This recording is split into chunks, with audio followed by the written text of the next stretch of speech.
Hello students, welcome to science delight. Science delight में हम solid state कर रहे थे, राइट। तो एक हल्का सा पहले रिकॉल करते हैं, फिर उसके बाद आगे बढ़ते हैं, राइट। तो मैंने आपको लास्ट क्लास में क्या बताया था? मैंने आपको यूनिट सेल के बारे में बताया था। यूनिट सेल मैंने आपको क्या बोला था कि जब भी हम कोई घर बनाते हैं, ठीक है, तो उसके लिए सबसे एक छोटी यूनिट चाहिए होती है, दैट इज़ ब्रिक। ओके, तो ब्रिक को वैसे ही जब एक क्रिस्टल बना रहे होते हैं, एक क्रिस्टल का पूरा सरफेस बना रहे होते हैं, तो उसके लिए सबसे एक छोटी यूनिट चाहिए होगी। तो उसको हम क्या बोलते हैं? यूनिट सेल बोलते हैं। यूनिट सेल बोलते हैं, राइट। तो यूनिट सेल में हमने बात की थी कि यूनिट सेल से क्या बनता है? एक क्रिस्टल लैटिस यानी सरफेस का फॉर्मेशन होता है, ठीक है। अब ये क्रिस्टल लैटिस 2D भी हो सकता है, 3D भी हो सकता है। और 2D में जब क्रिस्टल लैटिस हम बना रहे थे तो आपको ऐसे पॉइंट्स बताए थे। तो इन पॉइंट्स को जो 2 डायमेंशनल में है वो क्या है? दीज आर लैटिस पॉइंट्स बताए थे ना, ठीक है। लैटिस पॉइंट्स बताए थे। और ये जब इन 2 डायमेंशनल लैटिस पॉइंट्स को हम मिलाते हैं तो हमें एक पर्टिकुलर लैटिस का फॉर्मेशन होता है। जैसे स्क्वायर का हो गया, या रेक्टेंगल हो गया, पैरेललोग्राम हो गया, रोम्बस हो गया, ये सब चीज़ें हमने बात की थी। वैसे ही 3D में भी हम बात करेंगे, ठीक है। तो आज हम बात कर रहे हैं यूनिट सेल की। तो यूनिट सेल में क्या बताया था आपको? Unit cell is defined as 3 dimensional group of lattice points that generated the whole lattice by translation और स्टैकिंग। मतलब एक के बाद एक। जैसे क्या बताया था मैंने आपको लास्ट क्लास में बताया था ना, कि जैसे मान लो एक क्यूब है ये वाला, ठीक है, और इसके ऊपर एक दूसरा क्यूब डाल देते हैं। ये देखो, इसके ऊपर मैंने दूसरा क्यूब रख दिया, तो ये क्या हो गया? स्टैकिंग हो गया। तो एक के ऊपर एक के ऊपर एक ऐसे करते करते हमारे पास पूरा क्रिस्टल का फॉर्मेशन हो जाएगा। तो उसे हम क्या बोलते हैं कि यहाँ पर एक क्रिस्टल लैटिस का फॉर्मेशन हो गया। तो उसकी जो सबसे छोटी यूनिट थी, जैसे सबसे छोटी यूनिट, सबसे छोटा क्यूब था, उसे हमने क्या बोल दिया? वो क्या है? यूनिट सेल है, ठीक है। Next point, types of unit cell. कितने टाइप के यूनिट सेल बताया था मैंने आपको? यूनिट सेल 2 तरह के बताए थे, प्रिमिटिव यूनिट सेल और centred unit cell. Primitive unit cell और सेंटर्ड यूनिट सेल बताया था ना। प्रिमिटिव यूनिट सेल क्या बताया था मैंने आपको लास्ट क्लास में? प्रिमिटिव यूनिट सेल वो बताया था कि जिसमें जो एटम्स या लैटिस पॉइंट्स होते हैं वो सिर्फ और सिर्फ कहाँ पर होते हैं? कॉर्नर्स पर होता है, सिर्फ कॉर्नर्स पर। Does not contain any interior lattice point, इसके अंदर कुछ नहीं होगा।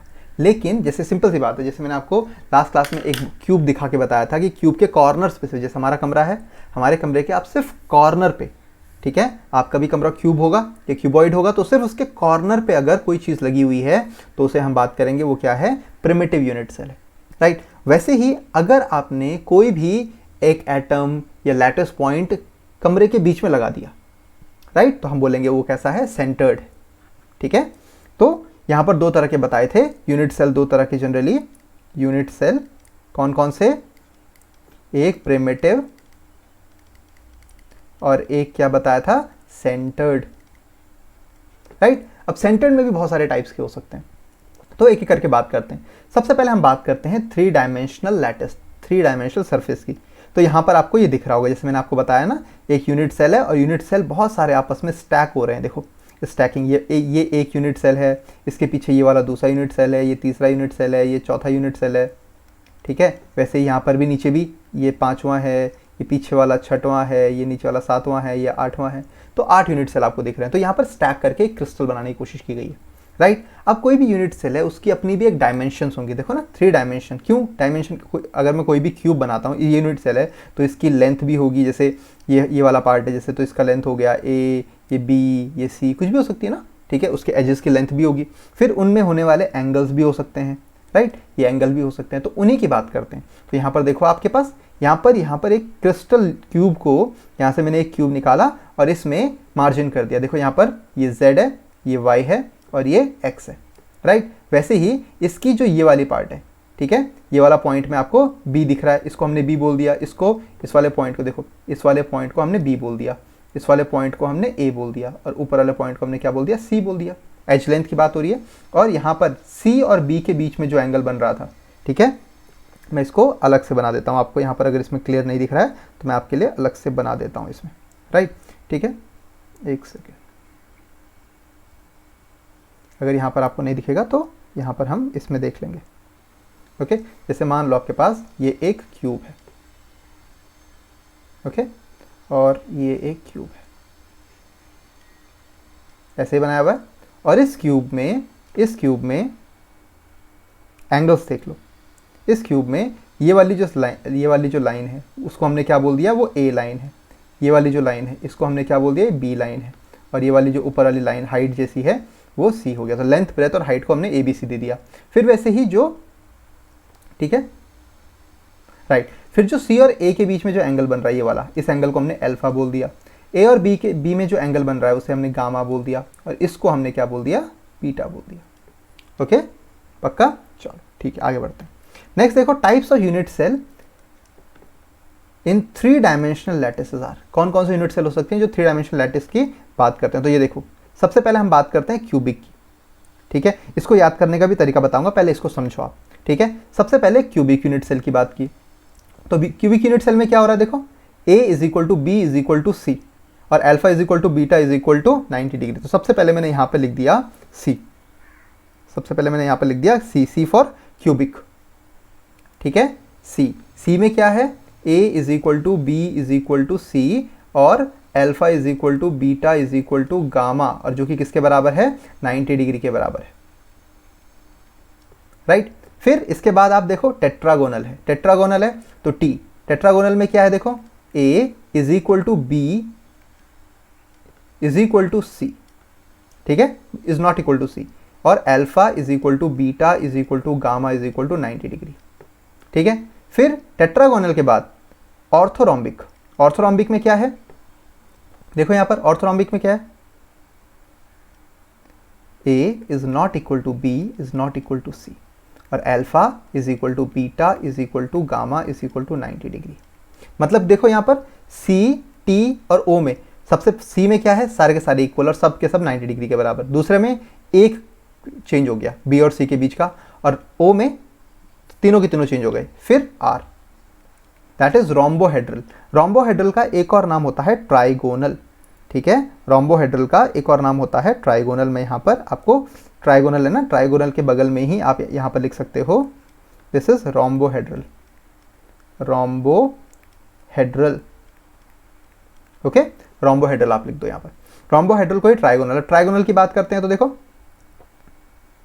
ट्राइगोनल या रोम्बोहेड्रल के लिए अगर मैं बोलूँ तो यहाँ पर क्या बोल देंगे, रोम्बोहेड्रल के केस में ए, देखो फिर से वापस से रिपीट हो रहा है, A is equal to B is equal to C, right, और alpha is not is equal to beta is equal to gamma but not equal to 90 degree. अब देखो एच वाला फिर से रिपीट होएगा, एच हेक्सागोनल में देखो, हेक्सागोनल में क्या हो रहा है, हेक्सागोनल में देखो क्या हो रहा है, A is equal to B is not equal to C, same चीज रिपीट हो गई, और alpha is equal to beta is equal to 90 degree, but gamma जो है वो 120, क्योंकि हेक्सागन है ना, तो हेक्सागन में जो एंगल बनेंगे वो कैसे बनेंगे, 120 डिग्री के बनेंगे। हेक्सागन से याद रखना वो चीज़। ठीक है, फिर M, M is monoclinic. Monoclinic में देखो फिर से रिपीट हो गया, alpha A is equal to B is not equal to C. वही चीज़ है जैसे ऊपर देखो, सबसे पहले में A is equal to B is equal to C है, सी में A is equal to B but not equal to C, फिर A is not equal to B is not equal to सी, उसी चीज़ को रिपीट कर दिया आपने। Okay, अब यहाँ पर जो अल्फा होगा, again alpha is equal to beta, या आप इस बोल alpha is equal to gamma is equal to 90 degree, और जो बीटा है वो नॉट इक्वल टू 120 डिग्री। तो कुछ चीज़ें आपको थोड़ा सा याद रखनी पड़ेंगी।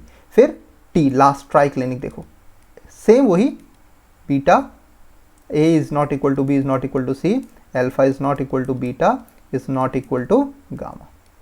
तो ये चीज़ें आपको समझ में आनी चाहिए, जो कि 90 डिग्री के बराबर नहीं है। तो ये चीज़ें आपको समझ में आनी चाहिए यहाँ से यहाँ तक। अगर आपको ये याद होगा तो आपके न्यूमेरिकल्स बोल रहा हूँ, जो MCQ बेस्ड क्वेश्चंस होते हैं जनरली, वो उनमें बहुत आपको हेल्प होगी। ओके, तो MCQ बेस्ड क्वेश्चंस के लिए ये फेवरेबल रहता है, इसमें आपको डायरेक्ट क्वेश्चन आता है। ये किसके लिए इंपॉर्टेंट है, ये MCQ बेस्ड के लिए। ओके, MCQ बेस्ड के लिए। अब हमेशा याद रखना कि जब ये 7 क्यूबिक यूनिट सेल आपस में मिलते हैं, ठीक है, तो कम से कम 14 लैटिसेस का सरफेस, 14 सरफेसेस का फॉर्मेशन कर सकते हैं। उनको हम क्या बोलते हैं, ब्रेवियस लैटिस। ओके, तो यहां पर आप देख सकते हो जो क्यूबिक यूनिट सेल है, क्यूबिक यूनिट सेल में क्या क्या हो सकता है, प्रिमिटिव है, आई का मतलब क्या हुआ, यहां पर बॉडी सेंटर्ड है, और एफ का मतलब क्या हुआ, फेस सेंटर्ड है। ये बताऊंगा ये क्या चीजें हैं। ठीक है, टेट्रागोनल में क्या है, प्रिमिटिव है, and centred, sorry body centred है, और ऑर्थोरोम्बिक में देखो चारों हैं। फिर पैराक्लिनिक में क्या है, जो आपका हेक्सागोनल है उसमें क्या है, इसमें प्रिमिटिव है, मोनोक्लिनिक में क्या है, प्रिमिटिव, और जो फेस सेंटर्ड हुआ या जिसको हम साइड सेंटर्ड या एंड सेंटर्ड, फेस सेंटर्ड नहीं, एंड सेंटर्ड बोलते हैं इसको, ठीक है। जो पी है ट्राइक्लिनिक है, उसमें हमने क्या बोल दिया, ये चीज़ आपका प्रिमिटिव। अब देखो प्रिमिटिव कितने में है, ठीक है। सबसे पहले हम बात करते हैं कि प्रिमिटिव कितने में है। प्रिमिटिव है सब में, ऑल में, पहली बात ये याद रखना, प्रिमिटिव किस में है, ऑल। फिर देखते हैं बॉडी सेंटर्ड। जो बॉडी सेंटर है वो किस किस में है, देखो 1 2 3, ठीक है, सिर्फ 3 में है। 3 कौन कौन से हैं आपके पास, आप इसको COT से याद रखो, कोट से याद रख लो, ठीक है। C मतलब क्यूबिक, O मतलब आपका ऑर्थोरोम्बिक और T मतलब टेट्रागोनल, ठीक है। बॉडी सेंटर के बाद फेस सेंटर, देखो फेस वाला कितने में है, ठीक है। तो C में तो है, क्यूबिक में है, और आपका ऑर्थोरोम्बिक में है, ठीक है। तो CO याद रख लो इसके लिए। फिर लास्ट में आपके पास जो आपका एंड सेंटर्ड है, एंड सेंटर्ड किस में है, एंड सेंटर्ड एक इसमें है और एक इसमें है, तो यहां पर मो याद रख लो या ओम याद रख लो, ओके। ऐसे में याद हो जाएगा आपके पास। तो प्रिमिटिव तो सब में है, बॉडी सेंटर्ड कोट में है, जो फेस सेंटर है वो CO में है, और एंड ओम में है, ठीक है। ओ मतलब ऑर्थोरोम्बिक और मोनोक्लिनिक, ओके।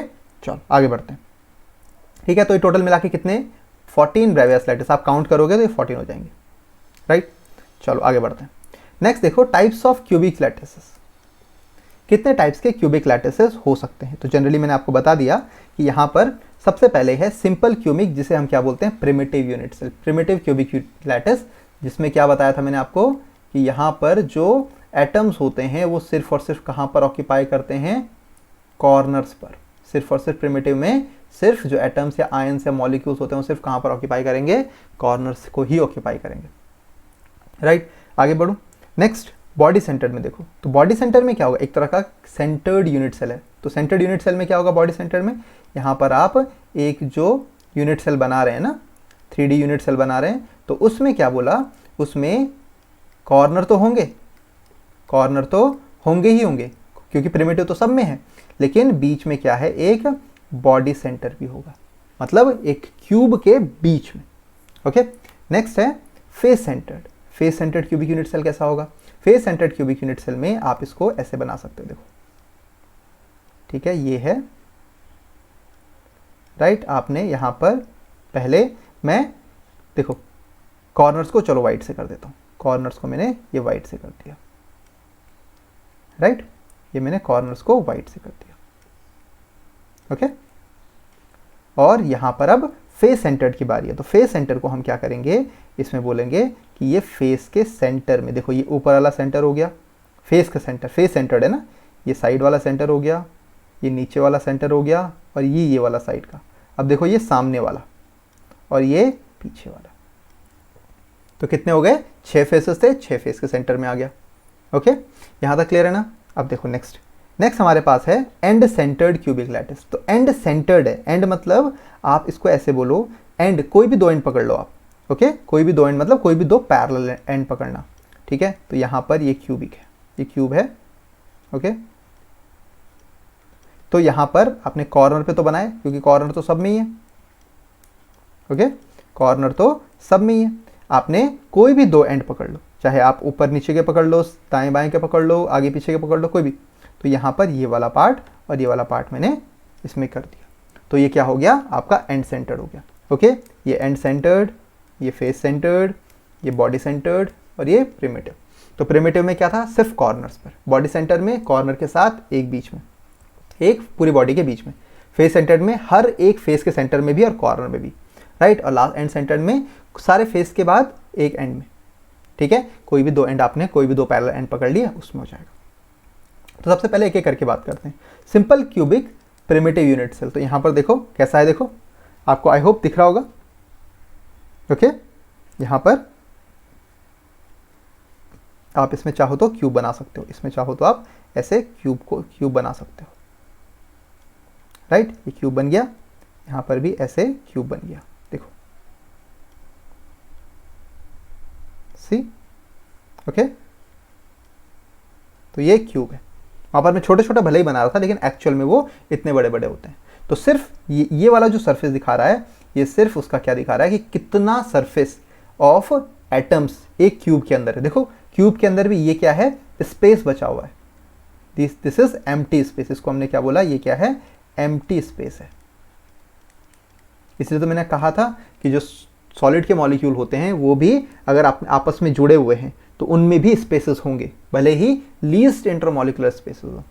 ओके, चलो नेक्स्ट है आपके पास body centred cubic unit cell. तो body centred cubic unit cell में आप देख रहे हैं यहाँ पर कॉर्नर है, देखो कॉर्नर में है, कॉर्नर में है और एक बॉडी के सेंटर में है। ठीक है, चलो नेक्स्ट, ये उसका नॉर्मल सा आपको डायग्राम 3D में दिख रहा है। ओके, चलो face centred lattice. Face centred lattice में देख सकते हैं, देखो ये कॉर्नर वाला पार्ट है, ये सारे कॉर्नर वाले हैं। ओके, ये कॉर्नर वाले हैं और ये बीच में फेस के सेंटर वाला, अगेन ये कॉर्नर वाले हैं और ये फेस के सेंटर वाला। ठीक है, नेक्स्ट यहाँ पर आप देख सकते हैं इस चीज़ को।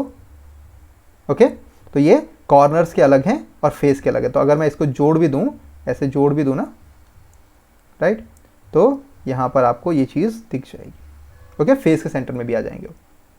क्लियर है? आई होप यहाँ तक क्लियर होगा आपको। आगे बढ़ूँ यहाँ से, ठीक है। देखो एंड सेंटर्ड, एंड सेंटर्ड में क्या है, कॉर्नर्स में, कॉर्नर पे और कोई भी दो पैरेलल साइड्स में आप दो एटम्स लगा दो। ठीक है, ये हो गया एंड सेंटर्ड। यहाँ तक क्लियर हो गया ना? चलो नेक्स्ट हमारे पास आता है ये सिंपल क्यूबिक यूनिट सेल है, जिसको हम क्या बोलते हैं, सिंपल क्यूबिक, क्या दूसरा नाम क्या है, प्रिमिटिव यूनिट सेल। ठीक है, दूसरा नाम क्या है इसका, प्रिमिटिव। इसका क्या है, बॉडी सेंटर। ठीक है, ये दोनों क्या है, सेंटर्ड है। इन्हीं के बारे में हम पढ़ेंगे, right. Centred unit cell, face centred, body centred, आप इनके 3 डायमेंशनल फॉर्म भी देख सकते हैं। ओके, इतना क्लियर हुआ। कितने टाइप के यूनिट सेल पढ़े, 4। कौन कौन से, प्रिमिटिव, इसको सिंपल यूनिट सेल भी बोलते हैं, body centred, face centred, end centred. Primitive unit cell में सिर्फ कॉर्नर्स पे, बॉडी सेंटर में एक सेंटर में, एक बॉडी के सेंटर में पूरा का पूरा और बाकी कॉर्नर्स पे, फेस सेंटर में फेस के सेंटर में और कॉर्नर्स पे, फिर एंड सेंटर में कॉर्नर्स पे तो रहेंगे ही और कोई भी दो पैरेलल फेसेस के बीच में। ओके, चलो आगे बढ़ते हैं। अब इनका एनालिसिस करते हैं। एनालिसिस कैसे करेंगे कि भाई एक क्यूब में कितने मॉलिक्यूल आ सकते हैं, कितने एटम्स आ सकते हैं, कितने मॉलिक्यूल आ सकते हैं, कितने आयंस आ सकते हैं, या एक क्यूब में जो 2 आयंस आए हैं उनके बीच का रेडियस कितना है, वो जो एटम्स हैं उनका रेडियस कितना है, उन दोनों में रिलेशनशिप क्या है कि क्यूब का जो लेंथ है, एज लेंथ है, और एटम का जो रेडियस है उसमें क्या रिलेशन है, कितना परसेंटेज पैक हो भी रहा है, कितने परसेंटेज एटम्स आ रहे हैं, कितना स्पेस है उसमें बचा हुआ, राइट। इन सब की बात करते हैं। तो यहाँ पर हम बात करेंगे सबसे पहले क्यूबिक सिस्टम की। ठीक है, cubic system in a simplest system is a simplest system to analyse mathematically and the analysis effect following characteristic. अब एनालिसिस में कौन कौन से फैक्टर्स हम बात करें, क्यूबिक सिस्टम की तो एनालिसिस कर रहे हैं हम, लेकिन कौन कौन से फैक्टर्स, कैरेक्टरिस्टिक्स या कौन कौन से फैक्टर्स को हम स्टडी करेंगे। तो सबसे पहला है एटॉमिक रेडियस। तो भाई एटॉमिक रेडियस ज़्यादा है नहीं, एटम का रेडियस, राइट। एटॉमिक रेडियस के बाद number of atom in a unit cell. आप इतने सारे एटम्स देख रहे थे, लेकिन उस यूनिट सेल में, एक यूनिट सेल में कितने एटम प्रेजेंट है उसकी बात कर रहे हैं। ठीक है, नेक्स्ट कोऑर्डिनेशन नंबर क्या है। अब ये यूनिट सेल में एटम्स तो होंगे, तो एटम्स का कोऑर्डिनेशन नंबर के बारे में क्या बताया था कि नंबर ऑफ नेबरिंग एटम्स कितने उसके आसपास। Okay, next density of lattice matter. ठीक है, जो सरफेस है उस मैटर की, उस यूनिट सेल की डेंसिटी कितनी होगी। ओके, नेक्स्ट पैकिंग फ्रैक्शन मतलब कितना परसेंटेज पैक हो पा रहा है एटम एक यूनिट सेल के अंदर, या यूनिट सेल का कितना परसेंटेज वो एटम्स ऑक्यूपाई कर पा रहे हैं। ठीक है, next dimension of a unit cell. Dimension मतलब एज लेंथ कितनी होगी उस यूनिट सेल की, बेसिकली डायमेंशन उसी से ही बात करेंगे हम। नेक्स्ट एटॉमिक, क्यूबिक है तो सारी, अब क्यूब है तो सारी लेंथ सेम होंगी ना। ठीक है, तो उसमें एक एज की लेंथ भी निकल जाएगी तो सबकी निकल जाएगी। तो सबसे पहले हम बात करते हैं एटॉमिक रेडियस की। तो एटॉमिक रेडियस क्या है, half of the distance between nearest neighbouring atom in a crystal. Half of the distance between मतलब जैसे ये है ना, ये दो आपस में जो एटम्स बैठे हुए हैं, नेबरिंग एटम्स, उनके बीच का डिस्टेंस का हाफ अगर मैं कर दूं तो उसे मैं क्या बोल दूंगा, यहाँ से यहाँ तक का डिस्टेंस रेडियस हो जाएगा। इजी है, half of the internuclear distance between two neighbouring atoms. Okay, simple cubic unit cell की अगर मैं बात करता हूँ, एटॉमिक रेडियस में सिंपल क्यूबिक यूनिट सेल की अगर मैं बात करता हूँ तो यहाँ पर क्या हो जाएगा, देखो ये है आपके पास simple cubic unit cell. Okay, एक सेकेंड रुक जाओ। चलो ठीक है, यहाँ पर आप देख रहे हैं सिंपल क्यूबिक यूनिट सेल कैसा है, ये फिर डायग्राम के ऊपर ही लिख रहा होता है ना, दिक्कत हो जाती है फिर। ठीक है, ये है, तो सारे एटम्स कहाँ पर हैं, कॉर्नर्स पे हैं। तो ये कॉर्नर्स में इसलिए ऐसे बना रहा हूँ ताकि खिचड़ी ना पके बस, अदरवाइज वो होते ऐसे में है। ठीक है, तो आप यहाँ पर इजीली देख सकते हो, यहाँ पर नेबरिंग एटम्स का डिस्टेंस इजीली देख सकते हो कि ये एक एज लेंथ है, ए से हम एज लेंथ को बताते हैं, यहाँ पर ए मतलब एज लेंथ, और जो ये आर है, आर मतलब रेडियस ऑफ एटम। तो क्या हो रहा है यहाँ पर आप इजीली देख सकते हैं, यहाँ पर आप इजीली देख सकते हैं कि अगर ये है एक, तो यहाँ पर एक एटम ऐसा है, ओके, और दूसरा एटम ऐसा है। ठीक है, ये थोड़ा सा क्लियर नहीं है, लेकिन फिर भी दो एटम का, जैसे ये न्यूक्लियस और ये न्यूक्लियस है, तो यहाँ पर ये भी आर, ये भी आर, एटम तो सेम है, तो ए इज इक्वल टू क्या हो रहा है, A is equal to 2r। पहला पॉइंट ये क्लियर होना चाहिए आपके लिए। इसमें सबसे सिंपल है, सिंपल क्यूबिक यूनिट सेल में A is equal to 2r, जिसमें सिर्फ कॉर्नर से प्रेजेंट होते हैं, क्योंकि फेस में आएगा तो थोड़ा सा और कॉम्प्लिकेटेड होगा। ठीक है, तो फर्स्ट पॉइंट आपका ए इज इक्वल टू 2r किसके लिए, सिंपल क्यूबिक। ए का मतलब क्या हुआ, ए है एज लेंथ, राइट, और आर जो है आपका, आर जो है वो क्या है, radius of atom, radius of atom. तो ये चीज़ भी आप क्लियर रखना। ओके, नेक्स्ट हम बात करते हैं किसकी, फेस सेंटर्ड लैटिस की। तो फेस सेंटर की अगर मैं बात करूं तो यहाँ पर कुछ ऐसा है। ओके, तो यहाँ पर आप यहाँ पर इजीली देख सकते हैं कि यहाँ पर क्या हो रहा है, जैसे मान लो ये एक क्यूब का मैंने फेस बनाया, ठीक है, तो ये एटम और ये एटम दूर दूर हैं अब, क्यों, क्योंकि यहाँ पर एक बीच में एक पूरा का पूरा एटम आ चुका है। ओके, वेट अ सेकेंड,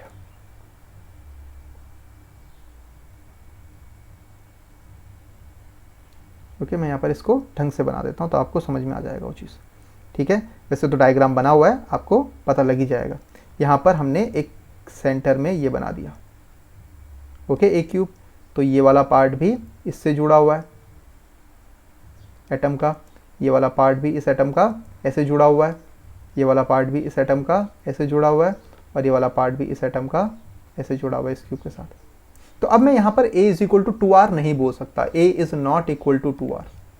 क्यों, क्योंकि ये जो रिमेनिंग स्पेस है, ये तो r है, ये तो r है, लेकिन ये जो रिमेनिंग स्पेस है ना वो बच गई। ओके, तो यानी a is greater than, a must be greater than 2r। जो एज लेंथ है वो 2r से तो ज़्यादा होगी, अब कितनी ज़्यादा होगी वो भी देखनी है। ठीक है, तो हमने ये तो मान लिया कि ये a है, राइट। अब मुझे यहाँ का डिस्टेंस निकालना है, तो यहाँ पर हमें ये डिस्टेंस तो पता हो जाएगा, जैसे मैं इसको बोल देता हूँ ये A पॉइंट है, ये B है, ये C है और ये D है। तो ये डिस्टेंस तो मुझे पता होगी। ये डिस्टेंस किसके बराबर है, देखो एक R ये रहा, एक 2R यहाँ पर है। ठीक है, यहाँ पर क्या है 2R, क्योंकि पूरा डायमीटर ही आ रहा है और ये R हो गया। तो यहाँ पर जो BD है उसको मैंने बोल दिया ये 4R के बराबर है, और BD जो है मेरे पास क्या है, हाइपोटेन्यूस। ठीक है, हाइपोटेन्यूस है। और जो आपके पास AD है वो किसके बराबर है, A, और जो AB है वो किसके बराबर है, A। तो आप किसी को भी एक को बेस मान लो, एक को आप बेस मान लो और एक को क्या मान लो, परपेंडिकुलर। और पाइथागोरस तो हमें कहती है कि perpendicular square plus base square is equal to hypotenuse square. Okay, तो यहाँ पर हाइपोटेन्यूस इज इक्वल टू कितना है, 4r, 4r hypotenuse square is equal to perpendicular a square plus b square, right. Okay, ये हो गया, तो 4r स्क्वायर हो गया। अब यहाँ पर अगर मैं बात करूँ तो यहाँ पर क्या हो गया, 16r square is equal to, sorry यहाँ पर 16 क्यों होगा फिर, रुको, ठीक है, सॉरी, यहाँ पर 16r square is equal to क्या होगा, ये रूट क्यों आएगा, रूट नहीं आएगा ना, जब मैं यहाँ पर स्क्वायर कर रहा हूँ तो रूट क्यों आएगा, वेट सॉरी, ठीक है। यहाँ पर 16r स्क्वायर कर दिया हमने, 16r square is equal to, ये भी a स्क्वायर ही तो था, 2a स्क्वायर कर दिया, ठीक है, क्योंकि AD और AB बराबर हैं a के, तो इसको मैंने 2a स्क्वायर कर दिया, 2 से 8 टाइम्स में कट गया, तो 8r square is equal to a square. तो a की वैल्यू कितनी आ जाएगी, यहाँ पर मैं बोल देता हूँ a is equal to under root में 8r स्क्वायर। तो ये कितना हो गया, a इज इक्वल टू कितना हो गया, 2 root 2r। a is equal to किसके बराबर है, 2 रूट 2r। देखो सिंपल क्यूबिक में क्या था, a is equal to 2r था। फेस सेंटर्ड में, फेस में कितना आएगा, a is equal to 2 root 2r आ गया, ठीक है। अब हम किसकी बात करेंगे, बॉडी सेंटर की। आई होप यहाँ तक क्लियर होगा। हमने कुछ नहीं किया, हमने बस ये जो r थे, ये जो रेडियस थे, ठीक है, ये जो रेडियस थे उसका a के साथ रिलेशन निकाल दिया। ये r, ये जो यहाँ पर सर्कल है ना, तो यहाँ से यहाँ तक का डिस्टेंस भी r, और यहाँ से यहाँ तक का डिस्टेंस भी r, और ये भी r। तो a is equal to 4r कर दिया हमने बस, ठीक है। जो ये वाला पार्ट है ये 4r के बराबर कर दिया। ओके, नेक्स्ट आगे बढ़ते हैं। नेक्स्ट बॉडी सेंटर की बात करें। अगर मैं बॉडी सेंटर में देखूं तो बॉडी सेंटर कुछ ऐसा होता है। अब इसमें दिक्कत यह है कि कैसे निकालेंगे, ठीक है। तो यहाँ पर एक चीज़ समझो आप, मैं इसको एक रफ डायग्राम के थ्रू आपको समझाने की कोशिश करता हूँ। यहाँ पर मान लो आपके पास ये है एक क्यूब, राइट, ये एक क्यूब है, ओके। इसके सेंटर में यहाँ पर एक एटम है, इसके सेंटर में यहाँ पर एक एटम है, ये वाला एटम जो एकदम सेंटर में है, ओके। उससे कौन सा एटम टच है, एक ये वाला एटम टच है जो इस वाले कॉर्नर में है, एक ये वाला एटम टच है जो इस वाले कॉर्नर में है, ओके। ये फेस पे नहीं है, ये बॉडी के सेंटर पे है। मतलब ये वाला कॉर्नर और ये वाला कॉर्नर, यहाँ से लेके यहाँ तक का डिस्टेंस, यहाँ से लेके यहाँ तक का डिस्टेंस क्या हो जाएगा, 4r के बराबर है। समझ में आई बात। यहाँ से इस वाले कॉर्नर से, मतलब यहाँ पर अगर इस डायग्राम में देखो आप, तो इस वाले सेंटर से लेके इस वाले सेंटर से लेके इस वाले सेंटर तक 4r है, साइड में नहीं है, सिर्फ इस वाले सेंटर में। अब यहाँ तक का रेडियस कैसे निकालोगे आप, तो आप एक काम कर सकते हो, बोलोगे सर यहाँ पर एक दूसरा कॉर्नर भी है, ठीक है। अगर मैं इस दूसरे कॉर्नर का डिस्टेंस मुझे पता लग जाए, यहाँ से लेके यहाँ तक का डिस्टेंस मुझे पता लग जाए, तो मैं यहाँ पर भी पाइथागोरस लगा सकता हूँ, यहाँ से लेके यहाँ तक का डिस्टेंस, ओके। तो मुझे मेरे पास पाइथागोरस ट्रायंगल के लिए एक एंगल आ जाएगा। आप सिंपली ऐसे सोचो, ठीक है। आप अपने क्यूब वाले कमरे में बैठे हुए हो, तो आप कोई भी दो अपोजिट कॉर्नर्स को आपस में जोड़ो, ओके। दो जोड़ रहे हो आप, दो अपोजिट कॉर्नर्स को आपस में जोड़ दिया। अब जो कॉर्नर नीचे वाला है, क्योंकि आप अपोजिट में लोगे तो एक ऊपर होएगा, नीचे होएगा, तो नीचे वाले कॉर्नर को एकदम सीधा आप उससे एक एज जा रही होगी ऊपर की तरफ, जो हाइट होगी, ठीक है। तो एक वो लेना है आपको, और एक जो हाइट वाला है उसका आपको डायगोनल लेना है। मतलब यहाँ पर आप देख सकते हो ये A है, ये B है और ये C है, ठीक है। क्योंकि ये डायगोनल हमें पता है कितना है। कैसे पता लगा, ठीक है, क्योंकि देखो एक क्यूब है, ये क्यूब लिया हमने, थोड़ा सा ध्यान से सोचो, थोड़ा सा इमेजिन करने की बात है यहाँ पर, ठीक है। यहाँ पर ये क्यूब है, तो इसके कॉर्नर, इसके ये साइड भी A है, ये साइड भी A है, तो ये वाली साइड कितनी होगी, हमने अभी निकाला था, a square plus a square is equal to hypotenuse square. तो ये कितना निकला था, ये आ जाएगा 2a square, right, is equal to hypotenuse square. तो ये कितना हो गया था, hypotenuse square is equal to कितना हो गया था, हाइपोटेन्यूज की वैल्यू आ गई थी √2a आ गई थी, √2a निकल गई, तो ये तो √2a हो गया, कितना, √2a हो गया। तो ये वाला हाइपोटेन्यूज कितना आ गया, √2a, और ये तो हमें पता है a ही है, ये वाली जो लेंथ है वो कितनी है, वो तो a ही है। तो a इसका जो बेस बोल दिया हमने बोल दिया जो AB है।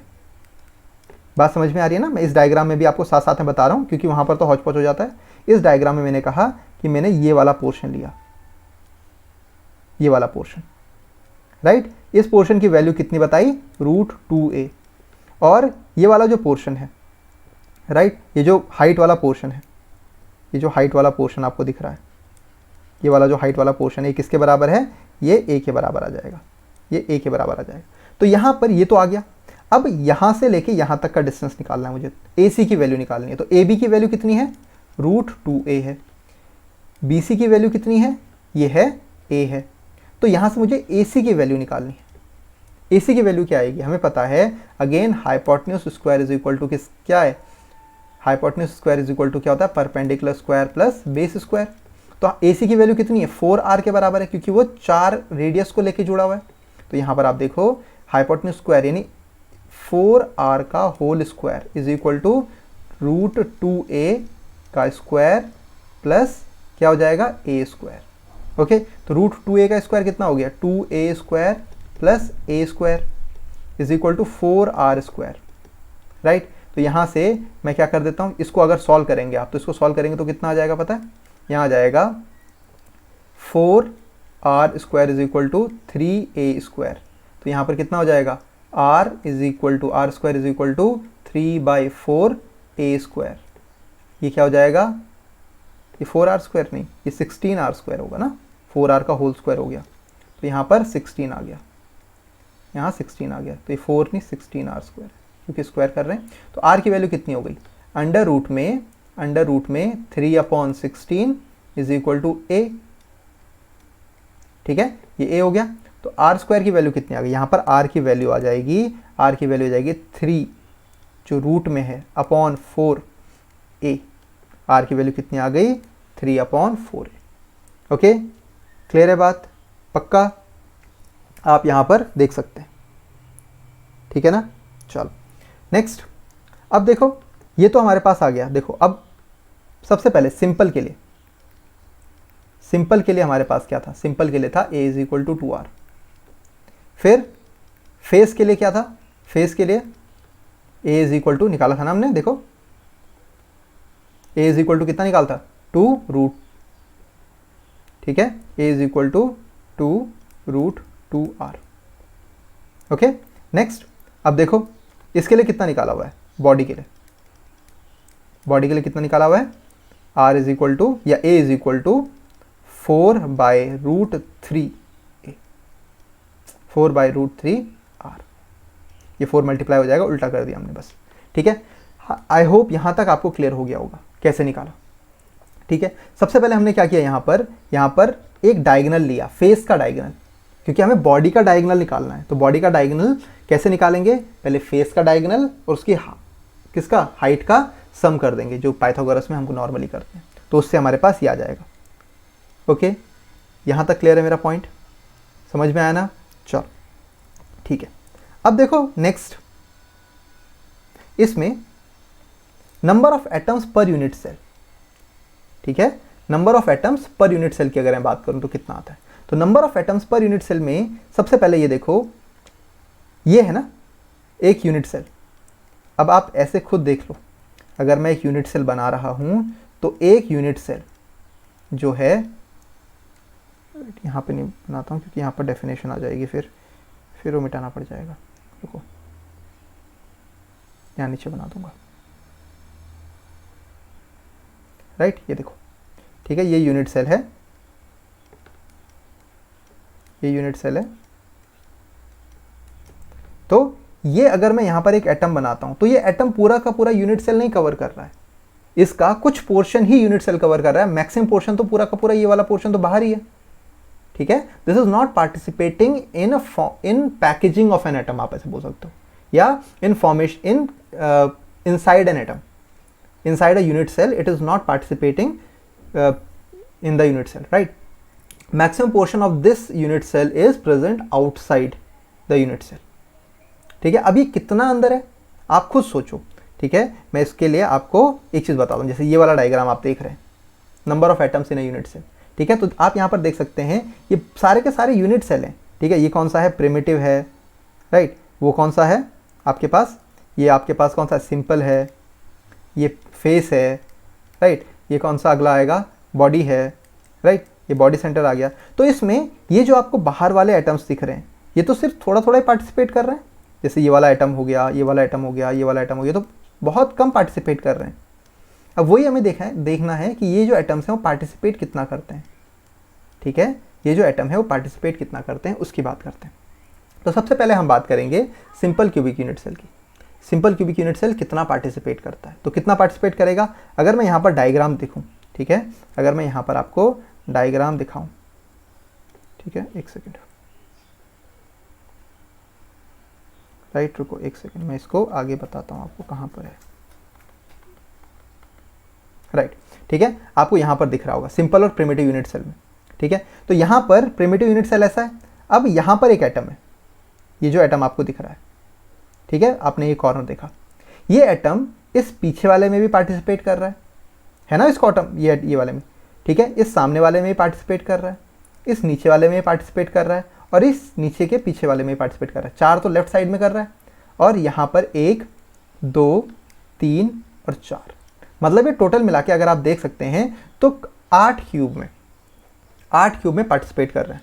ठीक है, आप सिंपल ऐसे समझो इसको कि मान लो आप एक कमरे में बैठे हुए हो, ओके, आप एक कमरे में बैठे हुए हो, ठीक है, यहाँ पर लेट कोई एक पर्सन एक्स बैठा हुआ है, एक कोई भी कमरा ले लो, किसी भी कमरे में एक पर्सन बैठा हुआ है, यहाँ पर एक ये पर्सन यहाँ पर है, ठीक है, ये अपने ईंट को देख रहा है, इस वाली ईंट को, ठीक है, अपने कॉर्नर वाली ईंट को देख रहा है। तो वो ईंट जो वो सरफेस है, जो ब्रिक है, वो कितने कमरों में, अगर आप अपने कोई भी एक कमरा को उठाओ, ठीक है, हमने बोला कि सर ये कमरा है, ओके, मैं आपको एक एग्जांपल के थ्रू ही बताता हूँ इसमें। ओके, यहाँ पर मान लो ये कमरा है, ओके, इस कमरे का ये वाला कॉर्नर है और ये इसके अंदर एक पर्सन बैठा हुआ है। तो वो बोलेगा सर ये ब्रिक मेरे कमरे में तो पार्टिसिपेट कर रही है, लेकिन मेरे बगल वाले कमरे में भी, ये वाला कॉर्नर तो इस बगल वाले कमरे में भी आ रहा है, ओके, ये वाला कॉर्नर अगर इस कमरे के बगल में भी, यहाँ पर भी कोई कमरा है तो इसमें भी ये वाला कॉर्नर दिखेगा और ये वाले कमरे में भी दिखेगा, करेक्ट। और ये जो इसकी छत है वो इसके ऊपर वाले कमरे में जो यहाँ पर बैठा हुआ होगा उसकी बेसमेंट है, तो इस कमरे में भी आ रहा है ये वाला पार्ट, सामने वाला बैठा हुआ है तो उस कमरे में भी आएगा, यहाँ कोई होगा तो इस कमरे में भी आएगा और इस कमरे में भी आएगा। तो टोटल मिला के 8 कमरे को एक ब्रिक कवर कर रही है जो कॉर्नर वाली।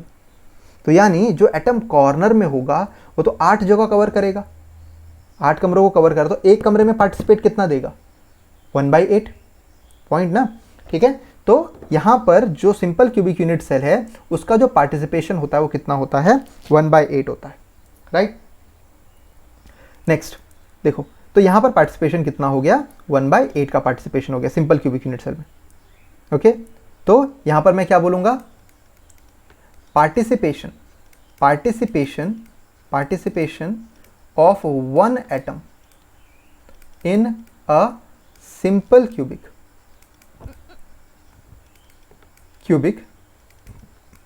unit cell is 1/8। और ऐसे टोटल कितने एटम्स हैं, टोटल हैं, अगर आप सिंपल क्यूबिक यूनिट सेल बना रहे हो तो टोटल कितने एटम है इसमें प्रभु, इसमें एटम है 1 2 3 4 5 6 7 8 एटम्स हैं। तो टोटल पार्टिसिपेशन कितना हो गया, टोटल पार्टिसिपेशन हो गया 1/8 और टोटल एटम कितने हैं 8, 1।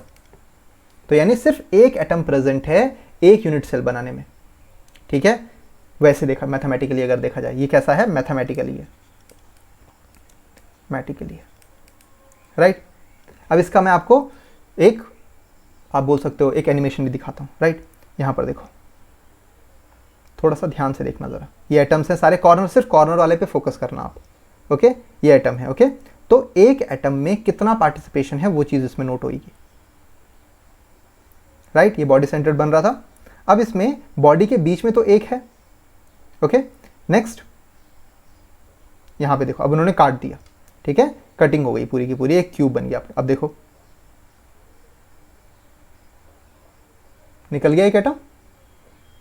अब आप ऐसे ही सोचो बॉडी सेंटर में कितना होगा, ठीक है, मैं आपको इसलिए भी एक्सप्लेन करता हूँ यहाँ पर, ठीक है। तो अब बॉडी सेंटर में कितना, कॉर्नर पे तो है, तो कॉर्नर वाले का पार्टिसिपेशन तो आपने देख लिया, कॉर्नर वाले का पार्टिसिपेशन कितना हो गया, कॉर्नर वाले का तो 1/8 × 8 = 1 हो गया, ओके। तो कॉर्नर वाला कितना पार्टिसिपेट करता है, 1/8 पार्टिसिपेट करता है। टोटल कितने एटम्स हैं, ये 8 जो है वो क्या है, टोटल एटम, राइट। और ये क्या है, participation of 1 atom, participation of one atom in a unit cell. Okay, लेकिन जो बॉडी के सेंटर पे है, जो बॉडी के सेंटर में, वो तो पूरा का पूरा एक ही यूनिट सेल में ना, तो उसका 1। तो टोटल एटम्स कितने हो गए इन अ यूनिट सेल? जो बॉडी सेंटर्ड है इसको मैं BCC भी लिखता हूं, body centred cubic unit cell. Okay, तो यहां पर क्या हो जाएगा 2, क्योंकि एक तो बॉडी का ही है और एक कॉर्नर का है। क्लियर है ना? पक्का? चलो आगे बढ़ते हैं। नेक्स्ट है फेस सेंटर लैटिस की अगर मैं बात करूं, ठीक है, तो फेस सेंटर को एक बार देख लो। फेस सेंटर में क्या होता है, देखो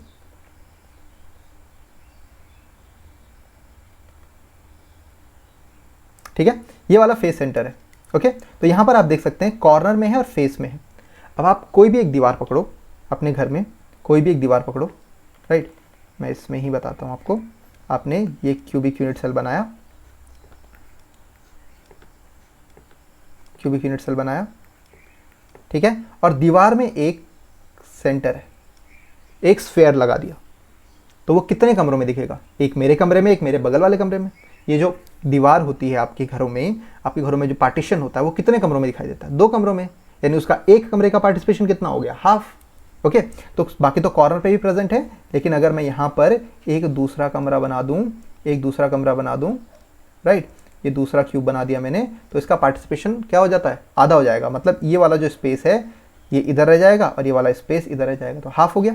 तो ऐसे कितने हैं? जितने फेसेस होंगे उतने ही तो होंगे। तो 6 फेसेस हैं, तो यहां पर number of atom in a face, कितने एटम्स हैं उसमें? ठीक है, टोटल 6 एटम्स हैं, लेकिन participation of atom in a face of a cubic unit cell, ठीक है, फेस सेंटर्ड में कितना है? आधा है ना, हाफ। तो टोटल एटम कितना हो गया? 6 into half, that will be equal to 3। 3 तो सिर्फ किसने कॉन्ट्रीब्यूट किया? जो कि सिर्फ फेस पर प्रेजेंट है, face atoms present in the face. लेकिन अगर कॉर्नर्स वालों की बात करूं मैं, कॉर्नर्स वाले कितने थे? कॉर्नर्स वाले थे 1/8। 1/8 इंटू 8 कर दिया, 1/8 इंटू 8 कितना हो गया? 1। तो टोटल एटम कितने हो गए? टोटल एटम्स कितने हो गए? टोटल एटम हो गए कितने? 3 + 1 दैट इज इक्वल टू 4। किसमें? FCC में। सिंपल क्यूबिक में बताओ, सिंपल में थे 1। बॉडी सेंटर्ड BCC में कितने थे? Body centred cubic unit cell में कितने थे? 2। और फेस सेंटर्ड में कितने थे? फेस वाले FCC जिसे हम बोलते हैं, FCC face centred cubic unit cell क्या होता है? इसमें 4 है। सिंपल क्यूबिक यूनिट सेल सिर्फ कॉर्नर, ठीक है, फिर इसमें कॉर्नर प्लस बॉडी, और इसमें फेस प्लस कॉर्नर, बस खत्म। यही तो हमें जानना था, ठीक है। आज इसको यहाँ तक ही करते हैं। आई होप यहाँ तक आपको समझ में आया, क्योंकि this is the one of the most important portion of the solid state. Okay, I think यहाँ तक क्लियर हो गया होगा। अगर नहीं हुआ होगा तो एक बार वीडियो फिर देखना, आपको अच्छे से समझ में आ जाएगा, ठीक है। सबसे अच्छा तरीका आपको इसमें समझाने का ये वाला जो एनिमेशन है, आप इससे अच्छे से क्लियर हो जाएगा कि एक एटम का पार्टिसिपेशन कैसे मैं 1 बोल रहा हूँ, कैसे मैं 2 बोल रहा हूँ, कैसे मैं 3 बोल रहा हूँ, ठीक है। तो अच्छे से इन वीडियोस को देखो, अपने क्वेश्चंस प्रैक्टिस करो, ठीक है। सबसे पहले NCERT लगाओ, सबसे पहले NCERT, उसके बाद कोई आप बुक उठा रहे हो तो उठाओ, ठीक है। कोई भी रेफरेंस बुक आप उठा सकते हो, राइट। चलो, तब तक के लिए फिर मिलते हैं। पढ़ते रहो, प्रैक्टिस करते रहो। Physical chemistry is all about the practice you are doing, okay. जितना आप रिवाइज कर रहे हो, जितना आप प्रैक्टिस कर रहे हो, वही आपको सफलता की तरफ ले जाएगा, राइट। चलो, नेक्स्ट क्लास में मिलते हैं। इसको रिवाइज करना, नेक्स्ट क्लास में इससे आगे का पोर्शन करेंगे। Okay, bye bye, have a good day.